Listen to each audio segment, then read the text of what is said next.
성경 말씀은 사무엘하 24장 말씀입니다.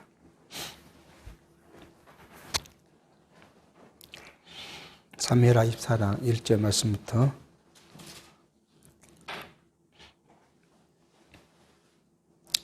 여호와께서 다시 이스라엘을 향하여 진노하사 저희를 치시려고 다윗을 감동시키사 가서 이스라엘과 유다의 인구를 조사하라 하신지라. 왕이 이에 곁에 있는 군대 장관 요압에게 이르되 너는 이스라엘 모든 지파 가운데로 다니며 단에서부터 브에셀바까지 인구를 조사하여 그 도수를 내게 알게 하라. 우리는 사무엘의 상하를 통해서 하나님께서 작정하신 그 유다와 야곱으로부터 유다에게 그 언약하시고 사무엘을 통해서 다윗에게 약속하신 그 다윗의 나라를 세우시며 그 나라를 경고케 하시고 또 다윗을 모든 대적으로부터 평안케 하고 그리고 다윗의 나라가 영원해질 것에 대한 언약이 그대로 이루어져 가고 있는 사실들을 사무엘 상하를 통해서 우리가 살펴왔습니다. 오늘 사무엘하 24장이 이제 사무엘 상하의 마지막 장이기도 하는데 이 사무엘 24장을 통해서 우리가 교훈을 받을 수 있는 게 뭐냐면 하나님께서는 우리가 인간이 하나님을 의지하도록 택한 백성들이 하나님을 의지하도록 섭리하시는데 그 의지하도록 섭리하시는 역사가 어떻게 전개되는가를 우리에게 보여주시는 말씀이라고 볼 수 있습니다.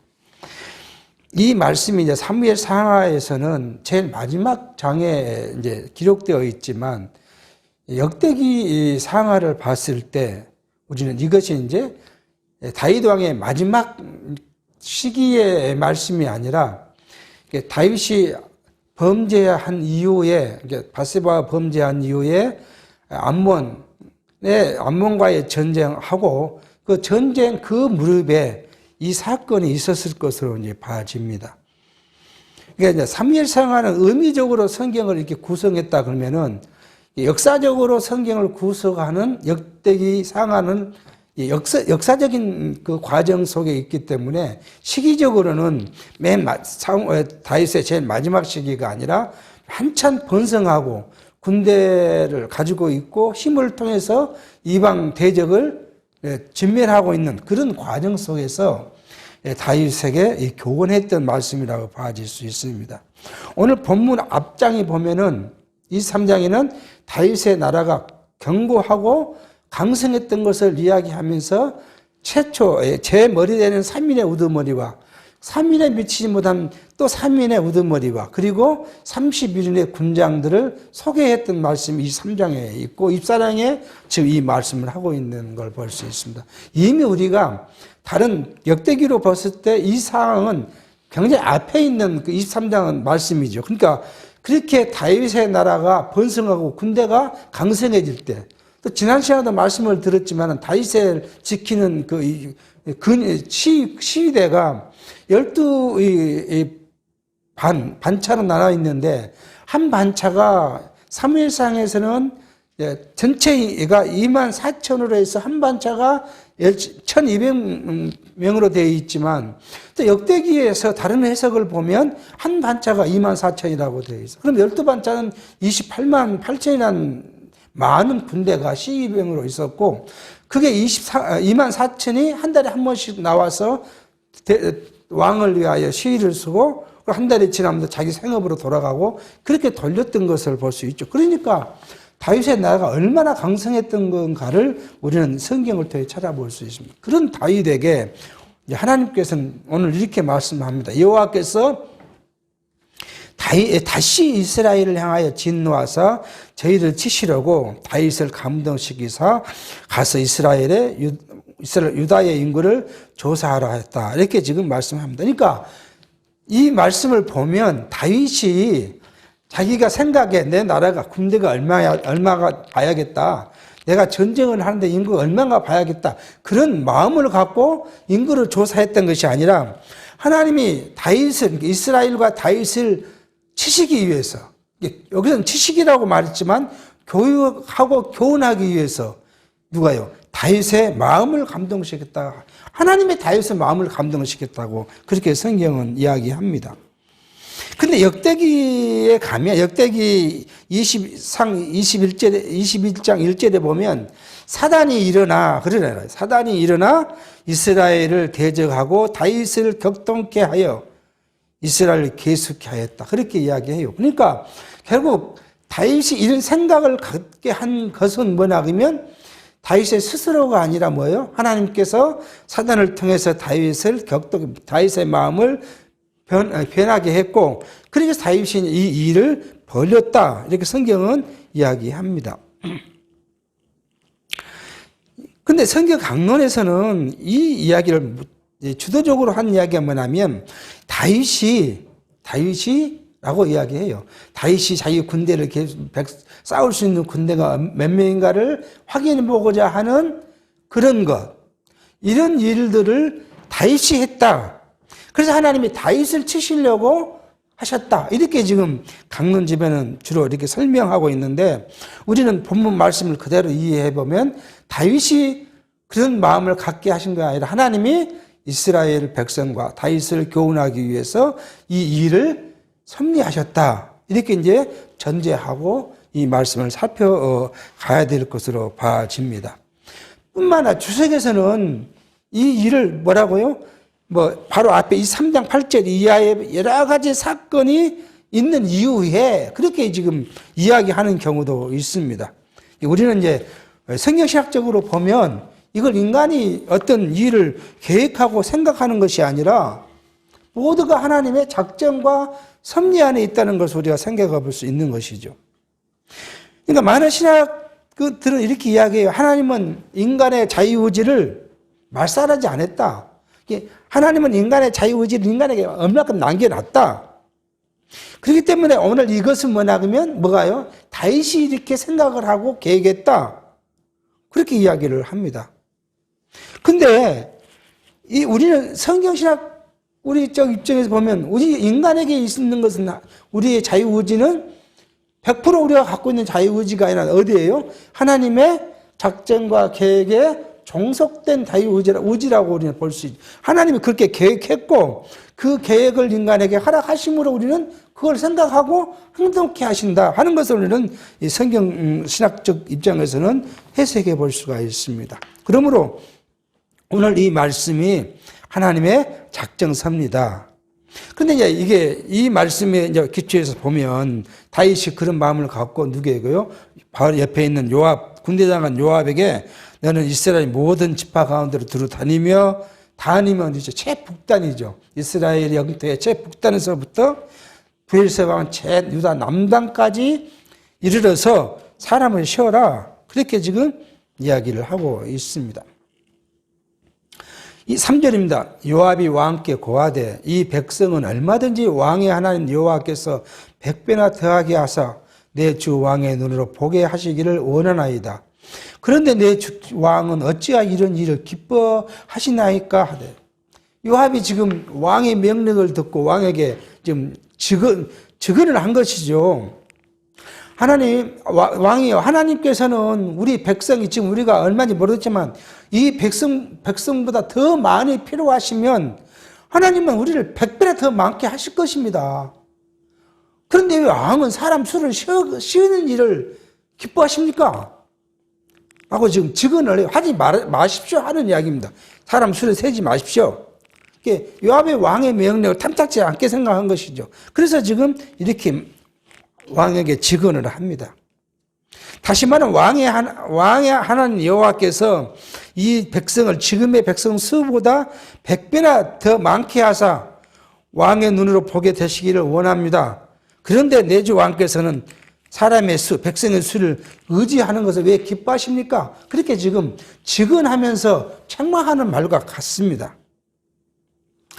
이 말씀을 성경신 우리 강론에서는 특별하게 해석해 두지 않았지만 주석에서는 두 가지로 해석을 합니다. 하나는 이 요압의 의견이 전적으로 요 하나님만을 의지하는 데서 기인한 것이다 라고 지금 설명을 합니다. 이거 이제 강론에서 설명을 하면 이렇게 단순 한 줄로 설명이 되어 있습니다. 그런데 이제 주석에서는 이 요압의 반대를 두 가지로 해요. 하나는 다윗의 지금 이 범죄를 방지해 버리는 그 요압의 충정에서 축원한 것이다. 왜요? 이스라엘 나라는 신정국가잖아요. 하나님이 중심이 된 하나님에 의해서 다스려지는 나라이기 때문에 하나님을 의지하지 않고 인간을 의지하겠다는 왕에 대해서 요압이 지금 충정함으로 말하고 있다는 것을 이야기를 해요. 한편으로는 요압의 이러한 일들이 뭐냐 하면 정치적인 측면이 있다고 이야기를 해요. 당시에 유대도 이스라엘도 마찬가지지만 근동의 가나안 나라들이 국가들이 인구조사를 한 이유가 있습니다. 우리나라도 인구조사를 하잖아요. 주기적으로. 그 인구조사를 한 이유는 첫 번째로 뭐냐 하면 세금을 걷어들이기 위해서 지금 인구조사를 주로 많이 하죠. 그리고 이제 군대 수를 세는 경우도 있기도 하고요. 그러니까 결국 인구조사를 하게 되면 뭐예요? 부역도 많이 시킬 것이고요. 세금도 많이 거둘 거예요. 이게 백성의 원망이 있을 수 있는 거죠. 이게 정치적으로 그런 것이 왕에게 좋지 않으므로 지금 요압은 왕에게 이런 반대 의견을 내고 있다. 그런 이렇게 해석하는 이유가 있어. 근데 우리는 어떻게 보면 두 가지 다 통해요. 왜냐하면 요압이 과거의 그 행적을 보면 다분히 정치적인 생각이 많이 있어요. 그런가 하면 또 성경을 깨닫고 알고 있는 사람들 입장에서 보면 백성의 수를 세는 것이 그렇게 썩 하나님이 기쁘게 하실 일이 아니기 때문에 요압이 이렇게 좀 왕에게 축원하고 있다. 그렇게 볼 수 있습니다. 왕의 명령이 요압과 군대 장관을 재촉한지라 요압과 장관들이 이스라엘 인구를 조사하려고 왕 앞에서 물러났다. 그러니까 미적거리고 있으니까 왕이 이제 재촉을 한 것이죠. 빨리 가라.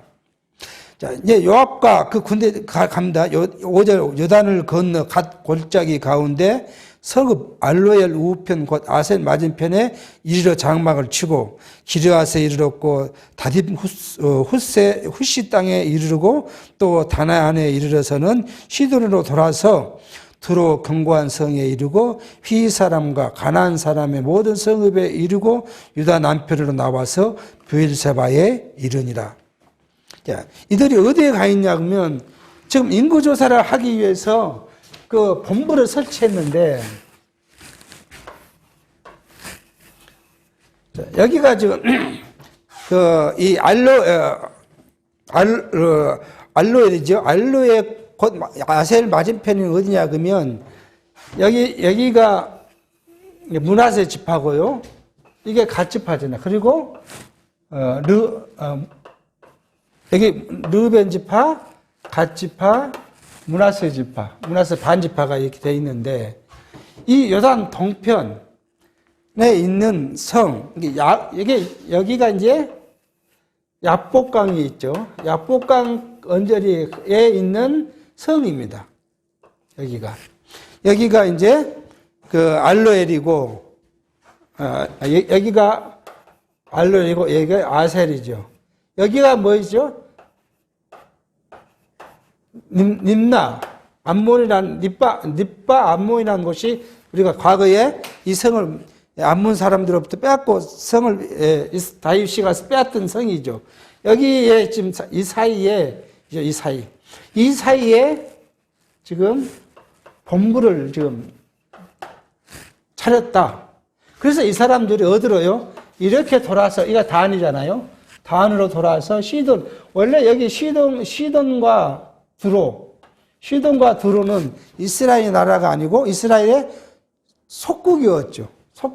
여기를 두르서 여기 브엘사바를 이래가지고 이제 예루살렘에 와서 왕께 이야기했다라고 지금 성경은 이야기를 합니다. 그러니까 이스라엘 전 나라를 다 두루 살폈다는 것을 지금 성경이 우리에게 이야기합니다. 근데 그 기간이 얼마였느냐? 8절입니다. 저희 무리가 국중을 두루 돌아 9달 20날 만에 예루살렘에 이르렀다. 요압이 인구 도수를 왕께 고하니 곧 이스라엘에서 칼을 빼는 담대한 자가 80만이요 유다 사람은 50만이었더라. 인구 조사를 했는데 어떤 것 같다고요?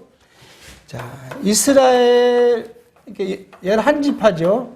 11지파는 80만이고 유다 지파는 40만입니까? 30, 예. 유다 지파는 50만이었다. 그렇게 좀, 그래서 도합이 130만이라는 것을 이야기하죠. 이게 뭐예요? 20세 이상 50세에 된 남자의 인구가 130만이었다. 한 가족당, 우리 현재로 치면은 뭐예요?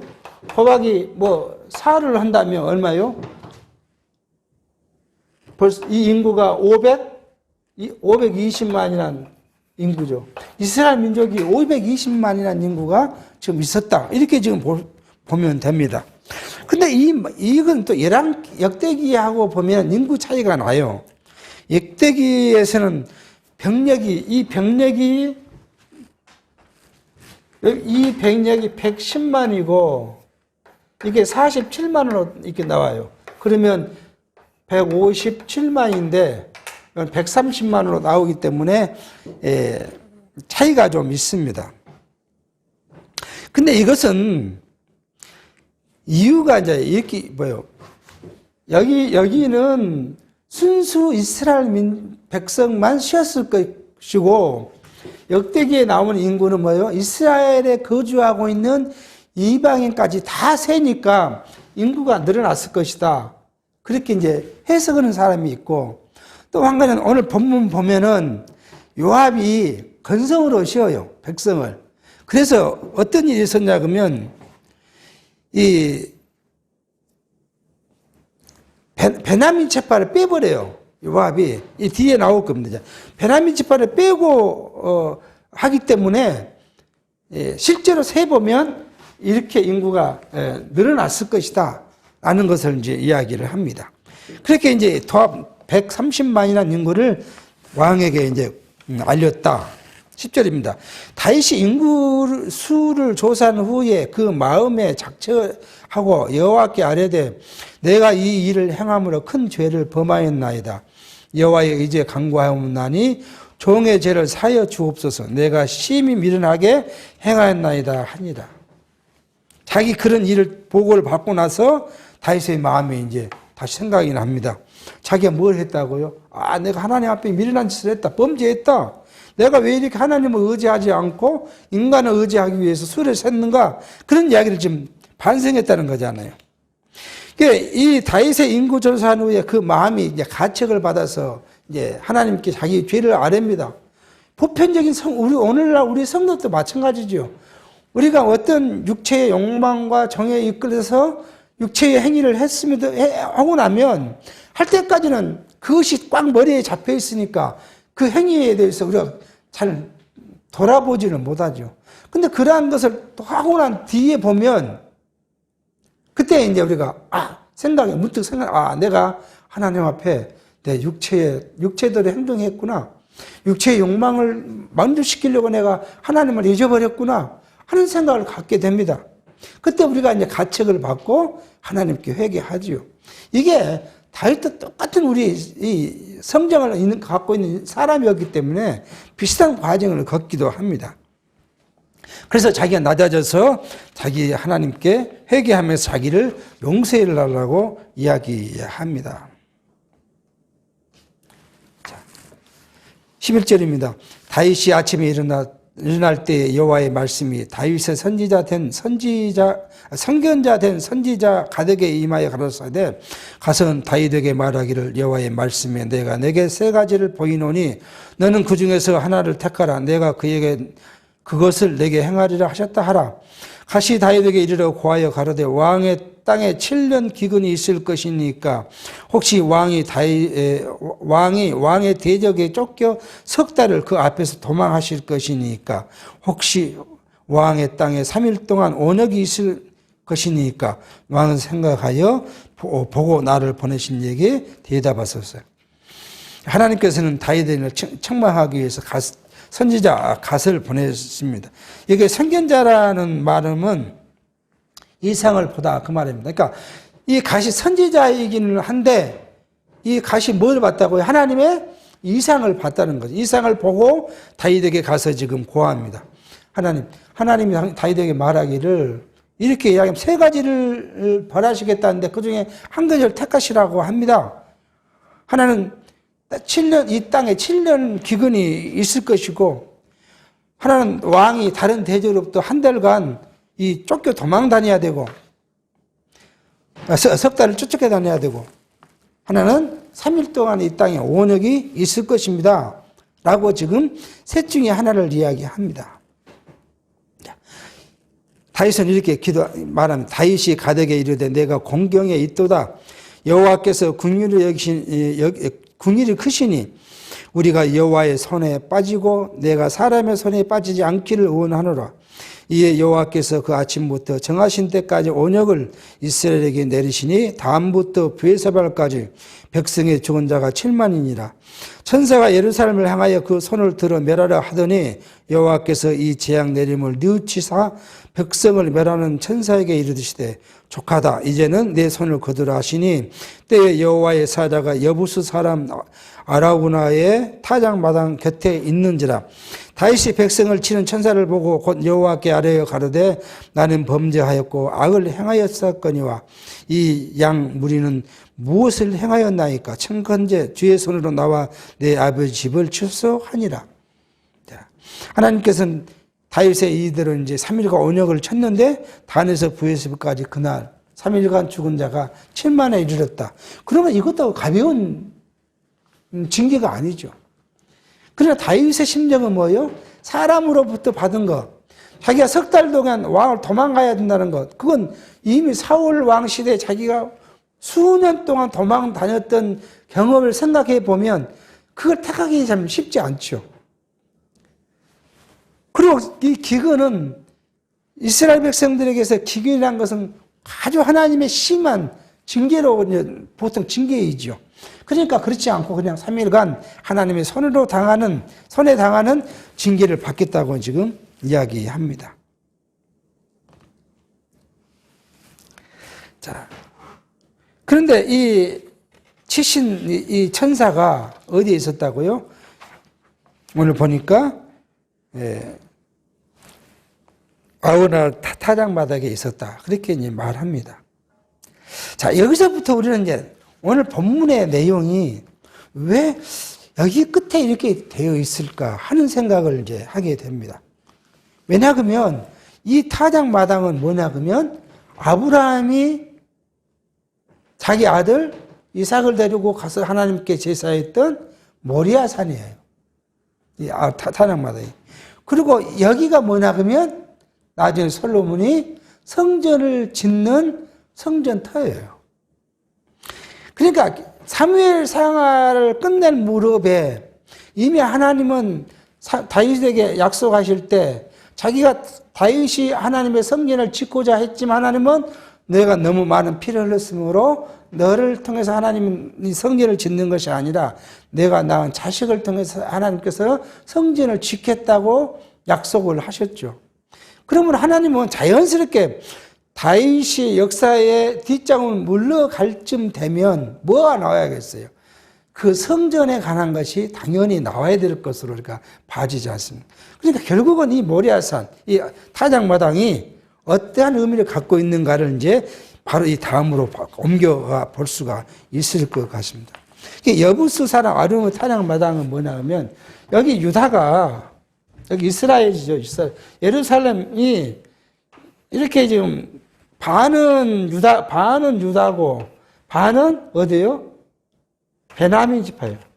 그 땅으로 되어 있어요. 근데 여기 이 예루살렘 우측에 있는 산이 여부스란 것은 우리가 여부스란 것은 사사기에서 나왔지만은 이 여부스 사람들을 쫓아내지 못하고 아직도 이 성에 있었다는 거예요. 다윗이 와서 이 성을 빼앗아서 다윗성을 만들었지만 아직도 여부스 사람들 소위 살고 있었다는 것을 지금 이야기를 하고 있습니다. 18절 이날에 가시 다윗에게 이르러 고하되 올라가서 여부스 사람 아라우나의 타작마당에서 여호와를 위하여 단을 쌓아서서 하매 다윗이 여호와의 명하신 바 가세 말대로 올라가니라. 아리우나가 바라보다가 왕과 그 신복들이 자기를 향하여 옴을 보고 나아가서 왕 앞에 얼굴을 땅에 대고 절하며 가로되 어찌하여 내 주 왕께서 종에게 임하시나이까. 다윗이 가로되 내게서 타작 마당을 사서 여호와께 단을 쌓아 백성에게 내리는 재앙과 그치게 하려 함이로라. 아리우나가 다윗에게 고하되 원컨대 내 주 왕은 종에게 좋게 여기시는 대로 취하여 드리소서. 번제에 대하여는 소가 있고 뗄 나무에 대해서는 마당질하는 제구에 소의 명예가 있나이다. 왕이여 아리우나가 이것을 다 왕께 드리나이다 하고 또 왕께 고하되 왕의 하나님 여호와께서 왕을 기쁘게 받으시기를 원하나이다. 왕이 아리우나에게 이르되 그렇지 아니하다. 내가 값을 주고 내게서 살이라. 값 없이는 내 하나님 여호와께 번제를 드리지 아니하리라 하고 은 50세겔로 타작마당과 소를 사고 그곳에서 여호와를 위하여 단을 쌓고 번제와 화목제를 드렸더니 이에 여호와께서 그 땅을 위하여 기도를 들으심에 이스라엘에게 내리신 재앙이 그쳤더라. 이렇게 해서 하나님께서 다윗을 통해서 인구를 조사하게 하고 그 징계를 통해서 다윗이 뭐예요? 하나님을 의지하지 못했던 것들을 대해서 반성케 했던 것을 이제 정죄를 찍게 합니다. 어느 50세겔이면 지금 돈으로 본다면 한 38만 원 정도 됩니다. 한 세겔이 11.4g이고 그게 이제 우리 한 돈이 뭐 3.75g이면 현대 시제로 은수 시제로 한다면 한 40만 원 주고 그 땅을 사서 하나님께 그것을 제사 지냈다. 그렇게 지금 성경은 이야기하고 있습니다. 이는 여호와께서 다윗에게 선지자 나단을 통해서 대적에서 벗어나 평안케 하리라고 언행한 말씀을 이루어 주신 섭리라고 볼 수가 있습니다. 다윗의 군사력은 주변 국가보다 강하게 해서 승리하게 했고 실제 여호와께서 나단 선지자로 언약하신 것을 이루어 주신 것이라고 볼 수 있죠. 그러므로 여호와께서 다윗에게 대적에서 벗어나 평안케 된 것은 다윗의 군대에 의한 것이 아니라 여호와께서 하셨다는 것을 알게 하기 위한 교육의 섭리 과정이라고 볼 수 있습니다. 사무엘상 3하 7장 11절에서 16절에 나단이 다윗에게 한 언약, 그 세 가지잖아요.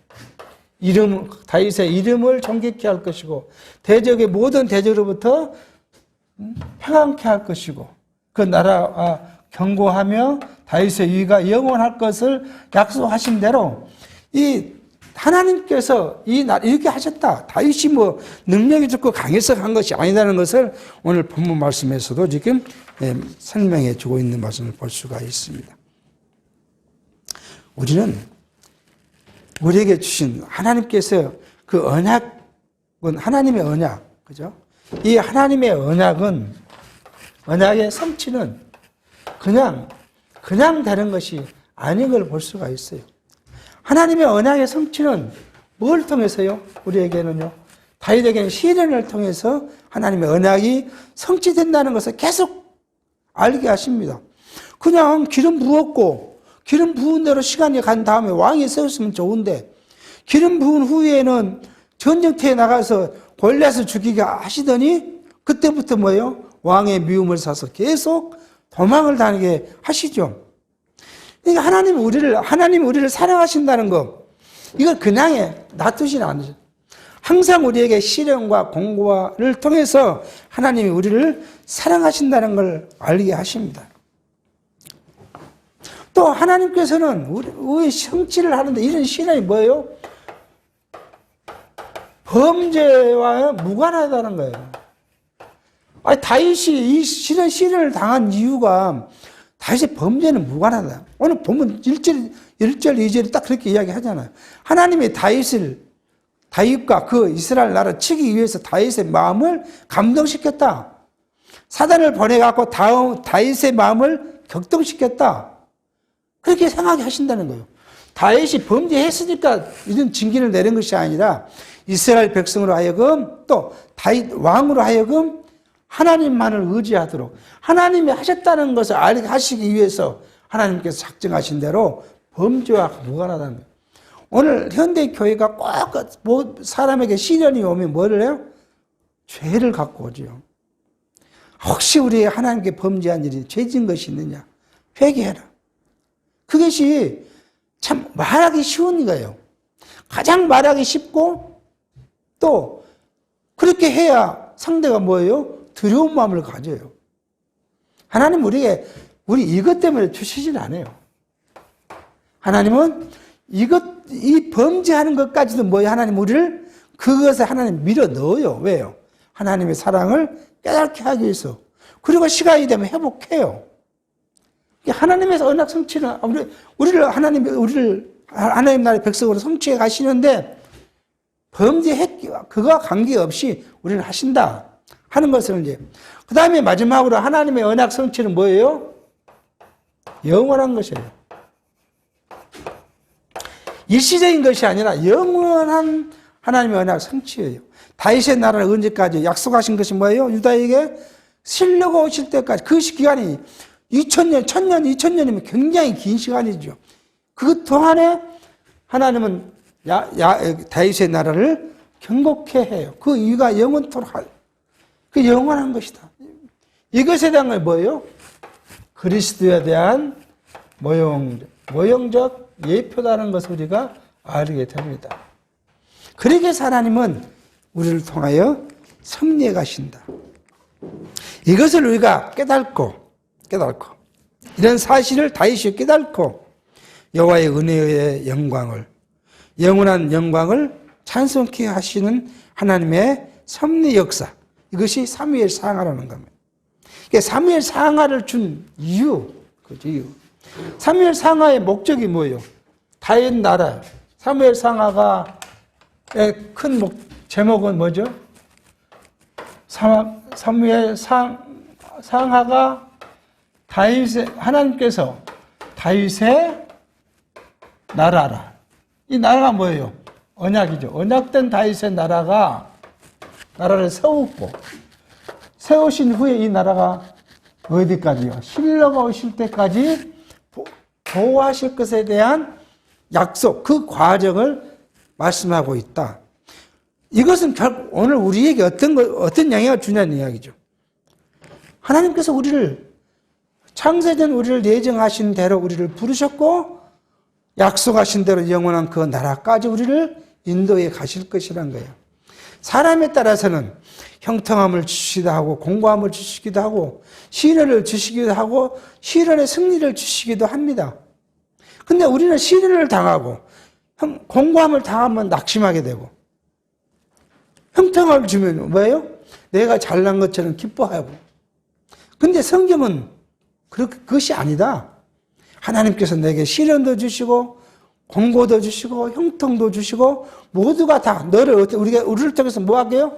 하나님을 깨닫고 하나님의 사랑을 감사하며 하나님의 영광을 찬송케 하기 위한 교육의 방법이라는 것을 오늘 이 말씀을 통해서 찾아볼 수가 있습니다.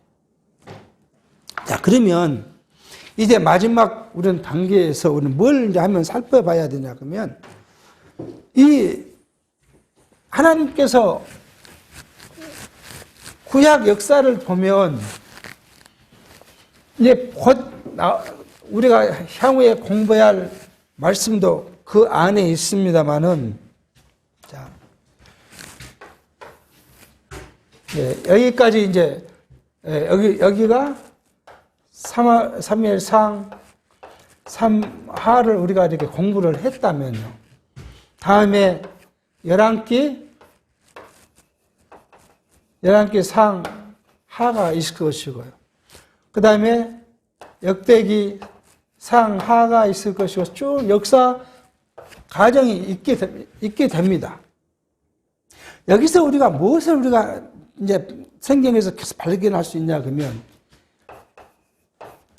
예루살렘 성전 성전에서 제사하는 것과 예루살렘 성전이 아닌 그 외 지역에서 제사하는 것, 그걸 가리켜서 이걸 뭐라고 하나님께 범죄했다 그렇게 이야기해요. 그 외 예루살렘 외 지역에서 하나님께 제사하는 것을 범죄했다고 이야기를 합니다. 왜 성경은 지금 우리 사무엘 여기서부터 시작해서 이 사건을 그렇게 이야기하고 있는가 하는 것을 우리가 잠깐 살펴볼 필요가 있을 것 같습니다. 그러니까 예루살렘 성전 이외 지역에서 하나님께 제사하는 것이 아니 이방신을 제사하는 것은 당연히 이방신을 섬기는 거니까 범죄지만 하나님께 제사한다 하는 그런 명분도 왜가 죄가 되는가 하는 것이죠. 자, 하나님께서는 이 예루살렘 성전, 오늘 지금 그 이야기 했죠. 예루살렘 성전에 대한 하나님의 언약이 있습니다. 그 언약을 한번 우리가 잠시 살펴볼 필요가 있죠. 첫 번째 하나님의 언약은 어디에 있느냐 그러면 출애굽기에 있어요. 출애굽기 25장 22절에 그런 이야기를 합니다. 22절에 그런 말씀을 합니다. 거기서 내가 너와 만나고 속죄소 위에 곧 증거궤 위에 있는 두 그룹 사이에서 내가 이스라엘 자손을 위하여 내게 명할 모든 일을 내게 이르리라. 하나님의 이름을 드시는 곳, 하나님의 임재를 이야기하는 것이 뭐냐 하면 속죄소가 있는 곳이라고 이야기해요. 속죄소. 이게 뭐예요? 이게 성전이에요. 성전에 가면 지성소를 이야기하죠. 그거 있는 곳에서 내가 너를 만날 것이다. 그렇게 이야기를 해줘요. 그리고 신명기에 와서요. 신명기 12장 10절에서 11절에 보면 이렇게 말씀합니다. 너희가 요단을 건너 너희 하나님 여호와께서 너희에게 기업으로 주시는 땅, 거기에 땅에 거하게 될 때, 또는 여호와께서 너희 사방의 모든 대적을 이기게 하시고 하나님께서 안식을 주사 너희로 평안히 거하게 하실 때, 그때죠. 하나님이 가나안 땅에 들어가게 하고 모든 대적을 쫓고 평안케 할 때 11절 너희는 너희 하나님 여호와께서 자기 이름을 드시려고 한 곳을 택하실 그곳으로, 장소죠. 장소. 여기 장소를 주죠. 어떤 장소를 내가 줄 것이다. 거기 가서 뭐라고요? 하나님께 나의 명한 것을 모두 가지고 갈지니 곧 너희 번지와 너희 희생과 너희 11조와 너희 손의 거제와 너희가 여호와께 서원한 모든 아름다운 섬을 가지고 가라. 뭐요? 이 장소에 가서 제사를 하라 그 말이죠. 하나님께 제사하라 그렇게 말합니다. 자, 그리고 쭉 옵니다. 7장이겠죠.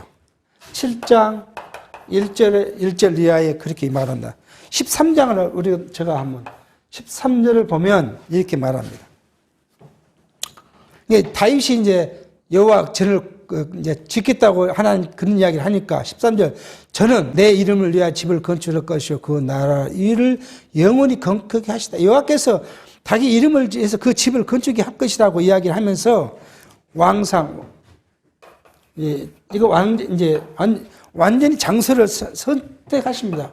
11장 36절에 그 아들에게는 내가 한 지파를 주어 내가 내 이름을 두고자 하여 택한 성 예루살렘에서 내 종 다윗에게 한 등불 항상 내 앞에 있게 하리라.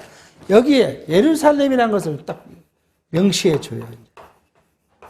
성전을 질 곳 예루살렘이라는 것을 명시해 줍니다.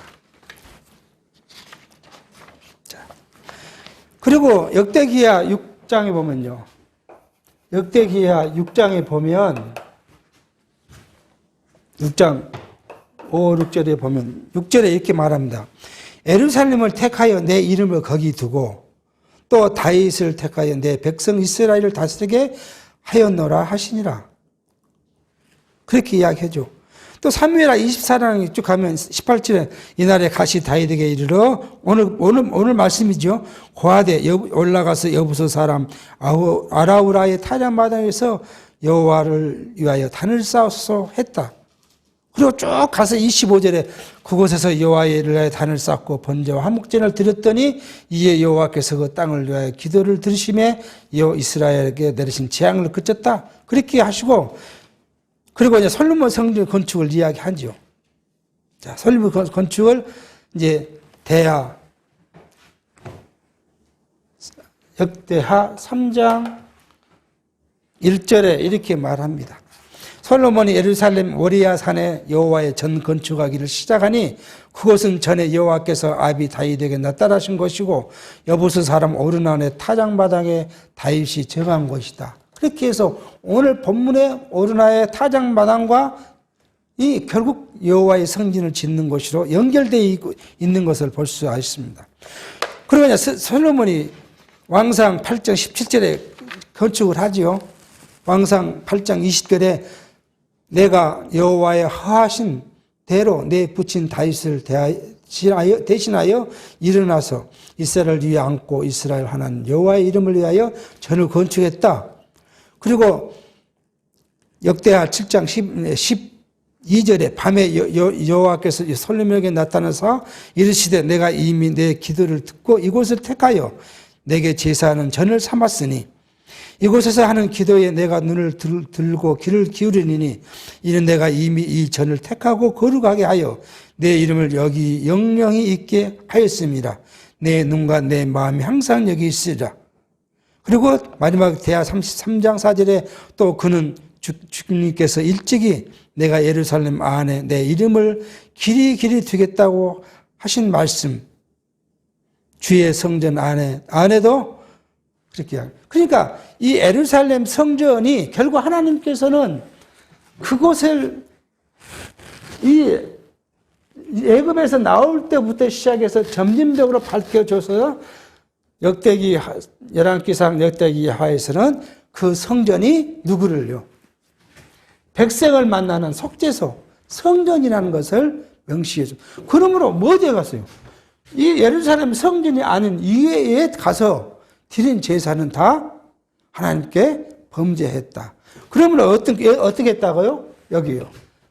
11기 사행하면 느호보암과 여로보암이 있는데 이 여로보암과 느호보암이 남북으로 나눈 다음에 이 여로보암이 북쪽에서 남쪽 예루살렘 가지 못하게 딱 막아놓고 무엇을 했다고요?